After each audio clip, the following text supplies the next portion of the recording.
আসসালামু আলাইকুম, welcome to Maksud Ahmed. UEFA champions লিগের আজকে ম্যাচে বার্সেলোনা এবং মোনাকোর মধ্যে যে ম্যাচটি অনুষ্ঠিত হবে, যেটি রাত 1টায় আজকে বাংলাদেশ টাইমে ম্যাচটি অনুষ্ঠিত হওয়ার কথা, সেই ম্যাচে পিচ প্ল্যান এবং তাদের ম্যাচ পরিকল্পনা কি হবে সেটা নিয়ে একটু কথা বলতে চাই।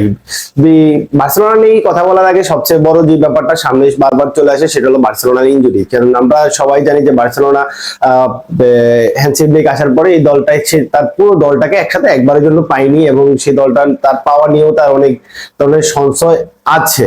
জিরোনার সাথে লাস্ট ম্যাচে দানি অলমো একটা ইনজুরি নিয়ে মাঠ ছেড়েছে, সে হয়তো অক্টোবরের পর ছাড়া আর দলের সাথে যোগ দিতে পারবেন না। এখন এই দানি অলমের যে অভাবটা, বার্সার যে পিউ নাম্বার 10 এই পজিশনটাই হয়তো পাবলো তুরুকে আমরা আজকে ম্যাচে দেখতে পারি।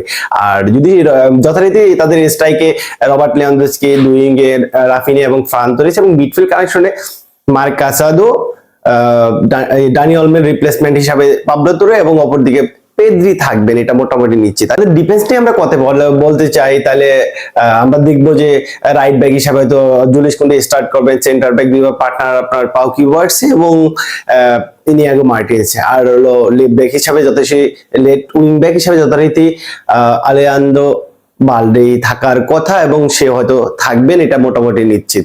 আর যদি প্রপারলি তাদের পরবর্তীতে দরকার হতে পারে এরকম যে যাদেরকে চেঞ্জ করার মতো, তাদের মধ্যে খুব একটা তাদের সুযোগ হ্যান্সি ফ্লিকের হাতে আছে কিনা সেটা নিয়ে একটা সন্দেহ থেকে যায়। বিশেষ করে রোনাল আরাউজো যেহেতু ইনজুরিতে সে নাই, তারপরে যদি থাকতেন আজকে ম্যাচে খেলতে পারতেন না, কারণ সে লাস্ট ম্যাচে রেড কার্ড খেয়েছিলেন এবং গাবি নেই, দানি অলমো নেই, ফার্মিন লোপেজ নেই, এই এবং মার্ক বার্নাল তো আগে থেকেই সিজন থেকে পুরোটা সিজনের জন্য বের হয়ে গেছেন।